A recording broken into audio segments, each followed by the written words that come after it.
Good morning, sir. Good morning, classmate. The topic for today is all about the fallacies. Fallacies logic in the modern world.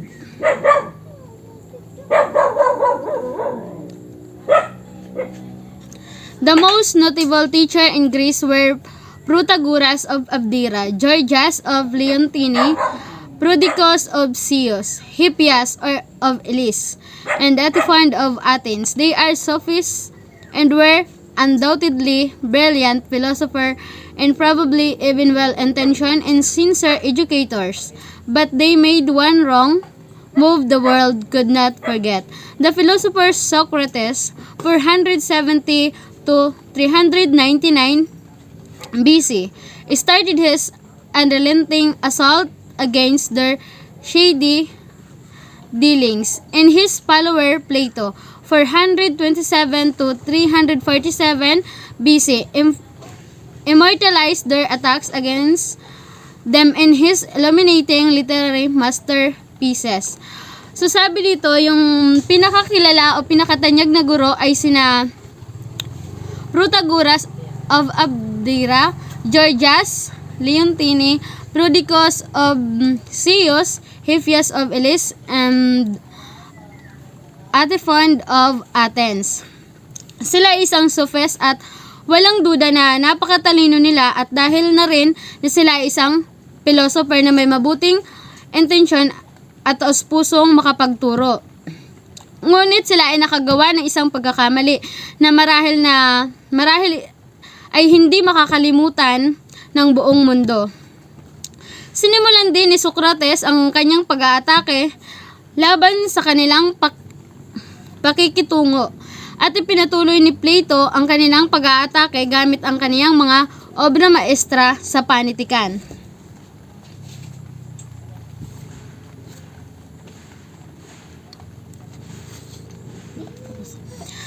The fallacies are lies and faulty arguments that, although incorrect, are subjectively convincing. That means they are just plain lies and faulty arguments. Further are countless other lies and incorrect arguments whose malice and faultiness and obvious and could not deceive anybody. The reason why they are considered part of logic is the idea that do comprehensive study of what is incorrect, faulty, and deceptive, we may learn what is to be avoided and eventually what is to be pursued. So sabi po dito, ang fallacy ay isang kamalian o isang kasinungalingan at maling argumento na bagamat hindi tama. Ito ay nakakumbinse na ang mga ito ay isa lamang kasinungalingan at maling argumento, dahil ang ilang fallacy ay o ang ibang kamalian at maling argumento ay halata at hindi mapanlinlang ng kahit na sino. At ang dahilan kung bakit bahagi ito ng logic upang malaman natin na dapat nating iwasan at kung ano ang dapat ituloy sa pamamagitan ng pag-aaral kung ano ba ang mali at mapanlinlang. Structural fallacies. Fallacies can be classified into two major blocks: structural fallacies and fallacies of content. The first block of fallacies refers to the arguments that are incorrect on account of their faulty logical structure. Hence, they are called structural fallacies. Kamalian ay may dalawang uri: ang kamalian sa struktura at mga kamalian ng nilalaman. Ang kamalian sa struktura ay tumutukoy sa argumento na hindi tama dahil sa maling lohikal na struktura.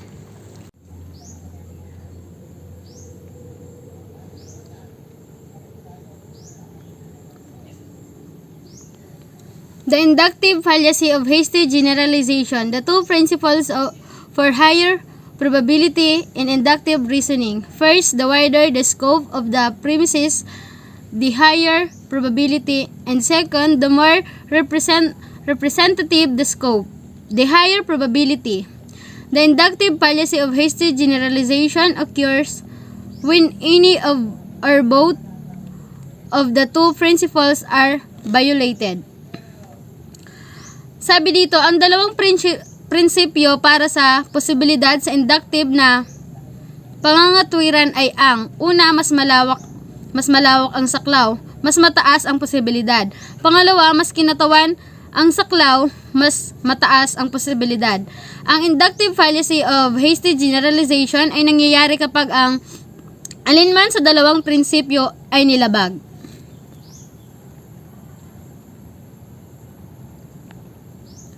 Deductive fallacies. The following types of fallacies are faulty in the sense that they are patterned after invalid deductive forms. The first four fallacies are invalid categorical syllogisms. The fifth one is variations of invalid conditional syllogisms. And the sixth one is variations of the invalid inclusive disjunctive syllogism. Sabi dito, ang mga sumusunod na uri ng fallacies ay mali dahil sa ito ay nakasunod o nakapattern pagkatapos ng invalid deductive form. Ang unang apat ng fallacy ay invalid categorical syllogisms. Ang panglima naman ay nakapaloob sa variations of the invalid conditional syllogisms. Ang ika-anim ay nabibilang sa variations of the invalid inclusive disjunctive syllogism.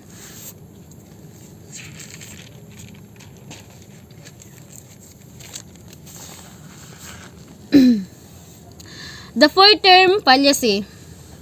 The first one of which states that a valid categorical syllogisms must have three categories, no more and no less. And each of these three categories must be used twice to refer to essentially in the same class. It is the violation of this first rule. Hence, the following argument with more than three categories in an example of this fallacy. Sabi dito, ang isang valid categorical syllogism ay dapat mayroong tatlong kategorya. Hindi hihigit at hindi bababa. At ang bawat isa sa tatlong kategoryang ito ay dapat gamitin ng dalawang beses to refer that they are in the same class. Ito ang paglabag sa unang tuntuning ito, kung kaya't ang sumusunod na argumento na may higit sa tatlong kategorya isang halimbawa ng fallacy.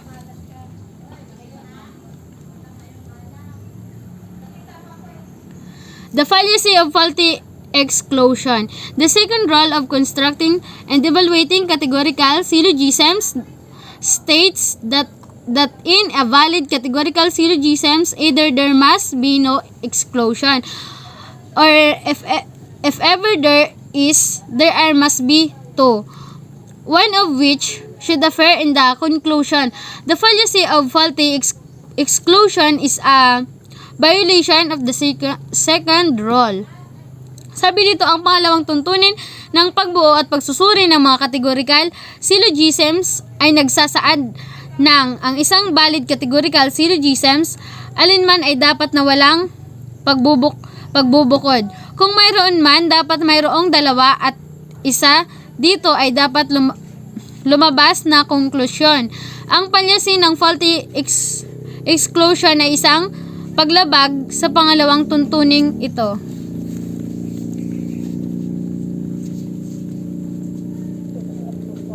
The fallacy of undistributed middle. The third rule of constructing and evaluating categorical syllogisms states that in valid categorical syllogism, the middle category must be distributed at least once. The fallacy of the undistributed middle is a violation of this rule.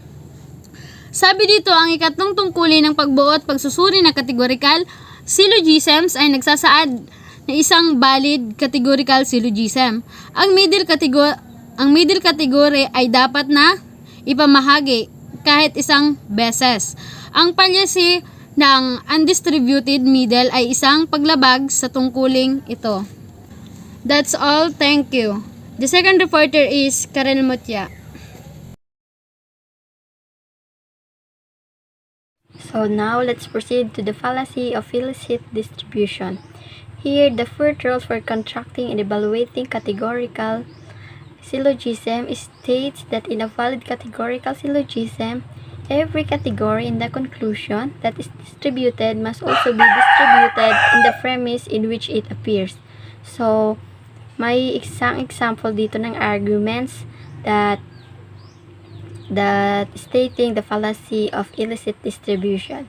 So, all stupid politicians hamper our country's development. So, one senator is not a stupid politician. So, na nagpapakita doon na siya ay hindi kasama doon sa hamper na humahad lang sa ating country's development. So, the fallacy of illicit distribution is a violence of this rule. The next is faulty conditional syllogism. So, in the previous topic, we have learned that there are four variations of conditional syllogism, that the two are valid, which are the another two is invalid. So, when we say invalid variation, here are if P then Q, there is no P, so altogether this is no P. So, if P then Q, there is Q, so there is P. So, makikita natin na conditional syllogism happens when any one of this invalid variation is followed. So, meron nga ditong following arguments na example of this fallacy. So, if you are an Ilonggo, then you are a Filipino. You are not an Ilonggo, so thus you are not a Filipino because Ilonggo is a part of a Filipino. So, if you are not an Ilonggo, so you are not also a Filipino. So, next is if a man is good, he will take care of his family's welfare. So, my neighbor takes good care of his family's welfare. Hence, he is a good man. So, pinapakita doon na yung isang neighbor niya ay isang good man. Then, dahil tinitake care niya yung kanyang family's welfare. So, makikita natin doon na yung invalid variation is followed talaga siya. Here, in faulty inclusive disjunctive syllogism, like conditional syllogism, there are four variations of the inclusive disjunctive syllogism, which is the two are valid and another two is invalid. So, when we say invalid variation, here are either P or Q. P is there, so P is not there. And either P or Q, P is there, so P is not there. The fallacy of faulty inclusive disjunctive syllogism happens when any one of these invalid variation is followed. So, there are two following example arguments here of this fallacy. The first one is success in life is defined either by wealth or by peaceful happiness. Mr. Lorenzo feels successful with his wealth. Thus, he does not define success by peace, happiness. So, the invalid variation is followed. To ensure good training, either you look for a very good school for your kids or you closely supervise their studies and learning at home. The Guerreros closely supervise their kids' studies and learning home. Hence, they will not look for a very good school for their kids. So, the two example in this fallacy creates the invalid variation in followed. Fallacies of content. The second major block of fallacies that we are going to examine are faulty not because of their structure, but on account of their questionable content. So, because of the questionable content, hence they are manipulation, psychological warfare, and logical maneuvers. Linguistic manipulation. When we say linguistic manipulation, it has been established since classical times where every word there is something signified. This thing that is signified by the word is what we call the denotation or the objective meaning. But every denotation and every word will always imply certain attributes and characteristics that these are the connotation or by the subjective meaning. So, another meaning of fallacies of linguistic manipulation is exploits this connotative fluidity in order to impress and intimidate or to reduce and to secure sympathies, or which means simply to mislead others. or in this group of fallacies, we can see that though it is a medium through which we convey truths, in another term also, it can also be the medium through language may conceal the same truth. First stage, jargon. Jargon means technical and specialized language. So, when used among experts and among persons of the same field of practice, who are all similar with the denotation of their specialized terminology, jargon is alright to use and even helpful for the sake of the precision. But when it's used to who are not experts or who are not belong to other fields of practice, in order to sound impressive or intimidating, the presence of jargons become questionable because jargon is a heavy word, so it can make them confused. Emotional words. The fallacy of the use of emotional words happen when one carefully employs words and images that are heavy with emotional connotations in order to secure the sympathies of others. If you would take a look at political speeches, both by politicians and activists, you will see recurrent symbols such as Inang Bayan, Tayong May Hirap at Inaapi, Sigat Jose Rizal at si Ninoy. So, we can see there na yung emotional doon sa mga speeches na yan ay nandoon talaga. At nakikita yung heavy emotions na dapat ilabas at iugnay sa kung ano yung speech na isinasagawa. Double taking. Here, words can either have negative or positive connotations. Sometimes we can hide unpleasant denotations by employing words with positive connotations. This is the fallacy of double taking or euphemism. This happens whenever we carefully package our unpleasant ideas in nice surrounding words. So, kapag gusto mong gamitin yung isang salita na hindi siya masasaktan, it's a way that ginagamit mo yung double taking from negative to positive way of connotations.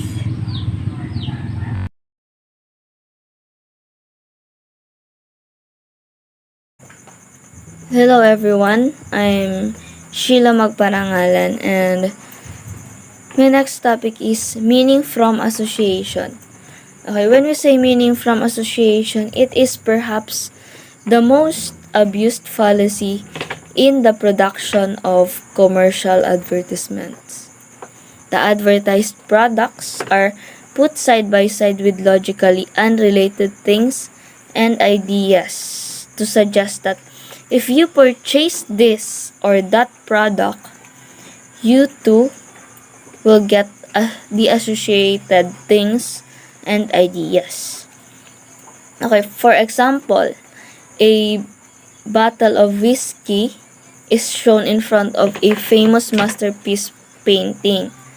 The advertiser had carefully calculated it that the intended audience will associate the fine quality of the masterpiece with the quality of the whiskey. Okay. Commonly, the advertisements would associate cereals and dairy products with trim youthfulness and vibrant good health. Beer and other alcoholic beverages and cigarettes with the lifestyle of a macho man. While perfume, shampoo, soap, and even deodorants with sexuality and romance. Though, from a logical point of view, the unrelatedness of the products and the things associated with them is quite obvious. Still, many of us are persuaded by this fallacy. The fact that it is frequently employed by advertisers attests to its effectivity. Marshall McLuhan, a pioneering theorist in mass communications, has even suggested that the advertisements will not only seduce man's sensuousness and emotions, but even his subconscious itself. This is what McLuhan calls the subliminal seduction.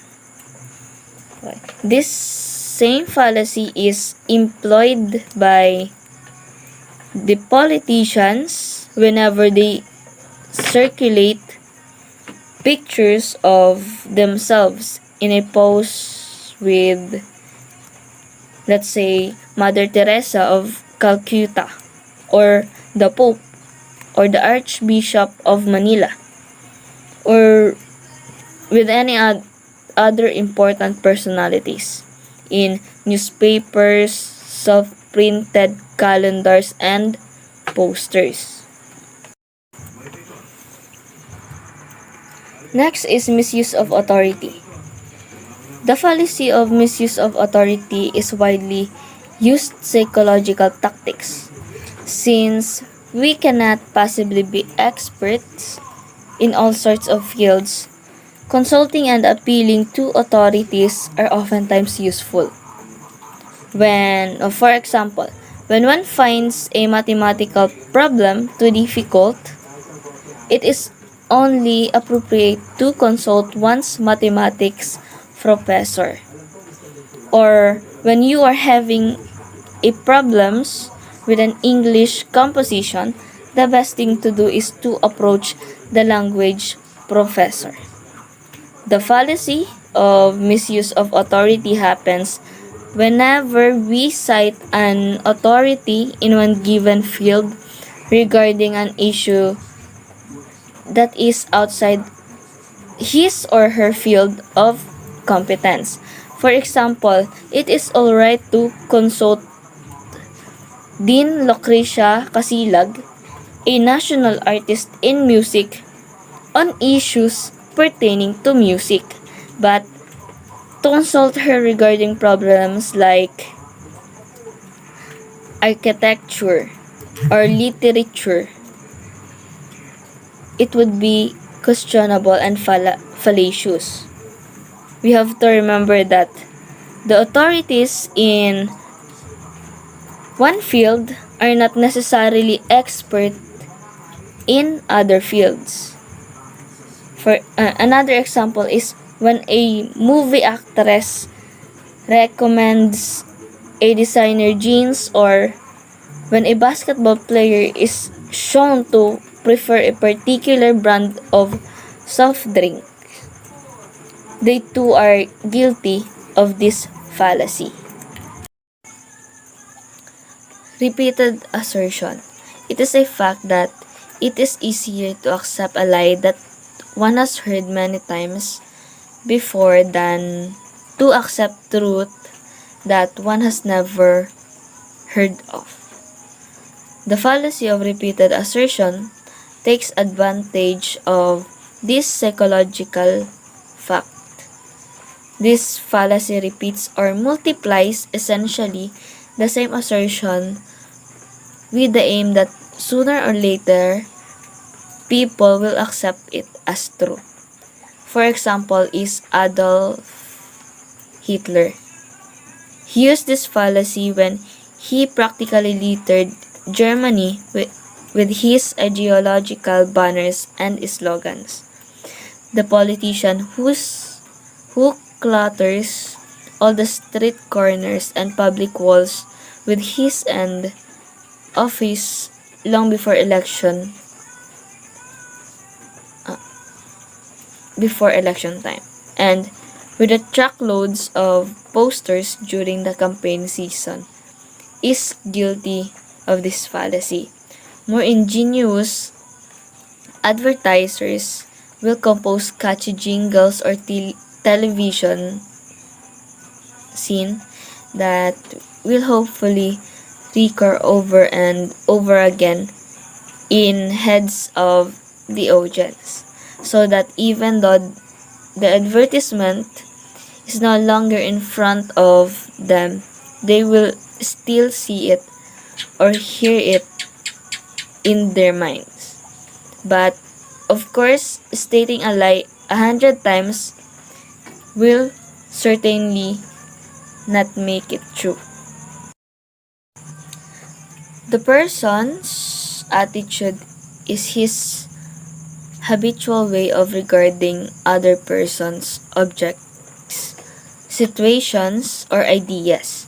The fallacy of attitude fitting is done through inserting into the argument persons, objects, situations, or ideas that are known in advance to be positively or negatively regarded by the intended audience. Next is tokenism. When we say tokenism, it is the favorite ploy among politicians. This fallacy happens when people are misled to see token gestures as the real thing. Whenever substantial action is needed, but performing it would be too expensive, time and effort consuming, and even distracting to one's agenda, politicians resort to tokenism. Here, they will perform allele token gestures, dramatize it as much as possible, and let the press shout about it as loud as they can. On August 21, 1971, Plaza Miranda was bombed.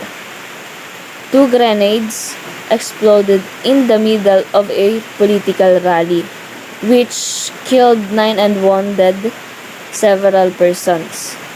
Among the injured were senators like Rojas, Salonga, Osmeña, and Calao. To appease the people, the incumbent president publicly ordered a thorough investigations, fully knowing that after the excitement would die down, the public clamor of justice will also win. Of course, the criminals were never captured. One of the favorite themes politicians love to print in their campaign posters is their token shot hugging a dirty street urchin here or shaking hands with miserable slum dwellers there, as if to document their love for the poor and downtrodden who after the elections they immediately neglect and abandon them. Poisoning the well. Okay, when we say poisoning the well, it is when one poisons a well, all the water that is drawn from it becomes poisoned and unpotable. The fallacy of poisoning the well works similarly. It happens when one discounts in advance the opponent's evidence, proof, or counter-argument, thereby preventing him from employing them. Okay. For example, when a biblical fundamentalist says, "Juries are speculations, and speculations are always reliable." Now, how do you prove your theory of evolution? Here, he is already discounting in advance the value of a theory and has prevented his opponent to argue in favor of it. Hence, he has poisoned the well from which his opponent may draw his evidences, proofs, and counter-arguments. Another example is when your biology professor exhorts the class that only lazy students ask for examinations with open notes, then ask later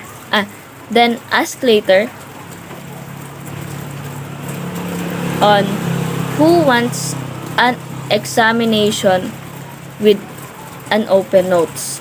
He is used the same ploy.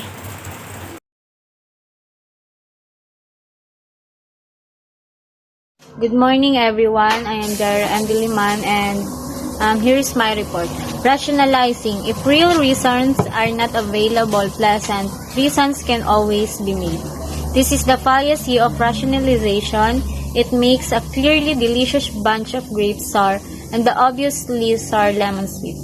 So when one's ego is placed in an unpleasant situation, one can spin and twist, but pleasant reasons to settle things. Some teachers who were driven into their profession by circumstances would rationalize that it is their decision to be in their profession because molding the youth into better citizens is the noblest task a man could ever dream of. So next is argumentum and baculum. So this fallacy still bears its classical Latin name. Baculum means a club or staff, and argumentum and baculum roughly means argument, accompanied by a threatening blow of a club. So this fallacy happens when force or the threat force is used instead of proper reason. Maybe the most famous and the most dramatic example of this fallacy in modern times is the life of Galileo Galilei. With the use of the newly invented telescope, Galileo complied mathematical and data supporting the Copernican heliocentric world system. Next is argumentum and hominem. Argumentum and hominem is another fallacy that still bears its classical Latin name. It simply means arguments and counter-arguments. The fallacy of argumentum and hominem attacks the person of the opponent himself. It wrongly. However, in court adjudications, argumentum and hominem may be reasonably used. Lawyers may attack the testimony of witnesses by focusing on their character, credibility, and expertise because witnesses and experts like doctors and psychologists often present opinions which we cannot argue with directly. The next best way then is to evaluate their credibility, integrity, and judgment. Next is confident manner. When reasons, evidences, proofs, and answers are unavailable, one can still fool others by using proper gestures, well-calculated intonations, and positive language. The fallacy of confident manner is saying too little or nothing. Nothing at all is so much impressive words and body language. The fallacy is not only useful to politicians who are forced to make stands and comments about so many things, but also to students when are taking oral examinations and graded recitations. When accompanied by the fallacy of prestige jargon, the one we have mentioned previously, or by the fallacy of diversion, which we are going to discuss in the following section under logical maneuvers. The fallacy of confident manner can be very effective. Next is fallacy composition. So the fallacy composition is a composition behaves like an inductive argument. From the observation of each particular member of an organized whole, it moves to the whole itself. This fallacy points out that if each member of the given group has a particular characteristic feature. So for example, if Mark, June, Carl, and Jim are good vocalists and you assume that their quarter must also be good, you commit his fallacy. Here's the fact that the quality of feature and the group does not only depend upon each of the qualities of its member, but more so on the organization of these members is consciously overlooked. Thus, 5 very good point guards will not necessarily make a very good basketball team, and if all the atoms that constitute this book are invisible, it does not follow that the book is also invisible. Next is fallacy of division. An exact opposite of the fallacy of composition is the fallacy of division, and this fallacy behaves like a deductive, categorical argument from the particular member. This fallacy points out that if a given group as a whole has a particular characteristic feature, then each of its members has this same characteristic feature. So the last one is false dilemma. The fallacy of false dilemma, or the black and white fallacy, operates in the following manner. First, it affects the various alternatives in between two extreme alternatives in particular issue. Thus, the various gradation of gray in between black and white are concealed, giving us only two alternatives, black and white. Second, it makes us choose what alternative to take, knowing in advance that whatever we chose it will be to our disadvantage.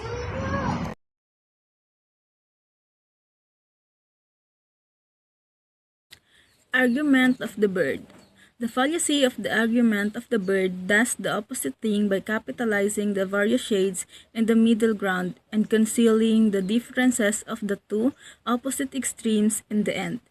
A person uses the argument of the bird when he argues that if a car accommodate 5 persons, why can't it accommodate one more? After all, one additional load will not make much difference. Argument of the bird is a criticism used by one party to attack an opponent by alleging that the opponent's argument is fallacious because the opponent used a vague term falling on a continuum. For example, I would be committing the fallacy of the bird if I said that there is no difference between no bird and a bird, because there is no definite point that a birdless face becomes birded. Also, because there is no firm distinction, the face is birdless no matter how many hairs I add. The third fallacy is the strawman fallacy. Strawman fallacy is basically a counter-argument. The arguer misrepresents or misinterprets the opponent's position by exaggeration or distortion with a view of an easier attack. A religious fundamentalist who scorns the theory of evolution is guilty of this when he represents it in its weakest form. This theory states that man descended from the monkeys. It is plainly ridiculous. How can a human being such as you and I descend from apes? The strawman fallacy occurs when a speaker refutes an opponent argument by misrepresenting that argument entirely. Instead of taking on the argument itself, the speaker constructs a strawman version of that argument, as weak and flimsy as a scarecrow, and knocks it down with ease. In reality, this fundamentalist is not attacking the strongly grounded and sophisticated theory of evolution. What he has ridiculed is a caricature or a strawman version of the theory. The fourth fallacy is the slippery slope fallacy. Slippery slope fallacy happens when one objects to and criticizes a particular action with the reason that once such an action is performed, it will simply lead unavoidably to a similar yet unpleasant action, which again will lead to an even more undesirable action, and so on, sliding down the slippery slope until unknown horrors lurking at the bottom will be ultimate fate. It is also known as the grand domino theory.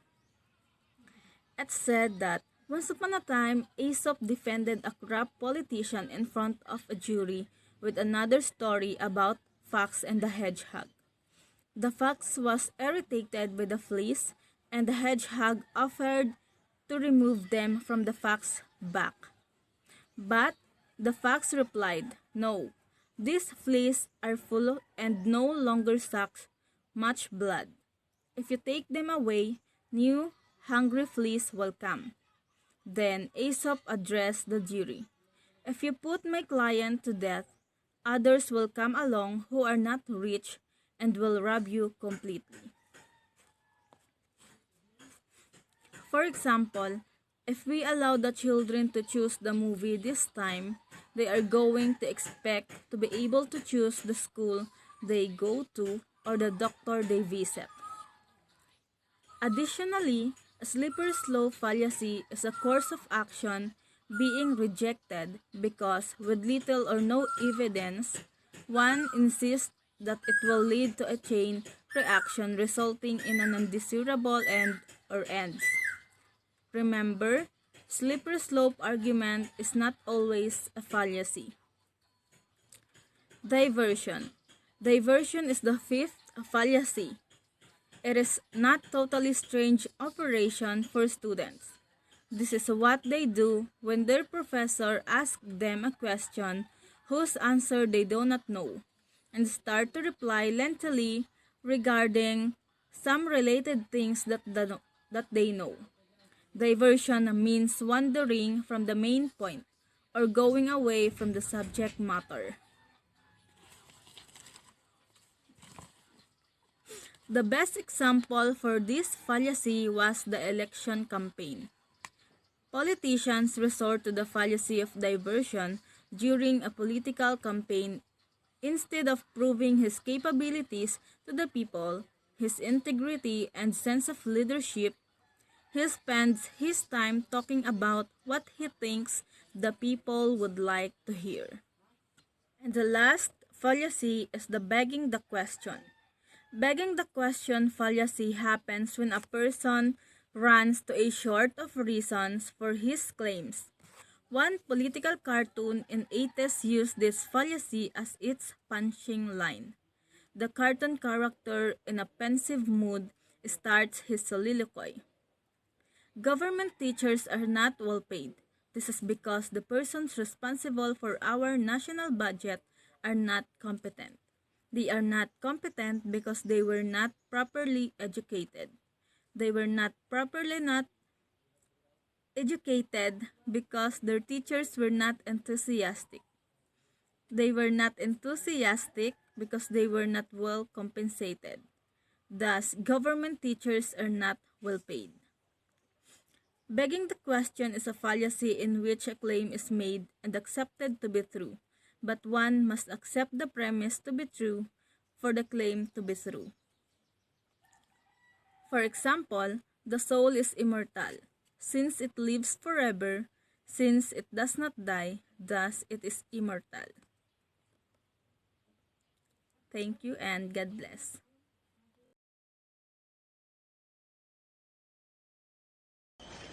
So, hi, I am Mary J. Timog. So, ako po yung sa last part. So, may mga words na kapag nag-iisa, iba ang kanyang kahulugan kumpara dun sa mga words na minsan kapag ginagamit natin sa sentence, iba din yung kahulugan niya. Minsan, may mga pare-pareho na words pero magkaiba ang meaning, depende naman yun sa dialect na gamit. So, in the given example, Metro Manila Mayor was making a statement, "Citizens keeping guns and defending themselves is a must."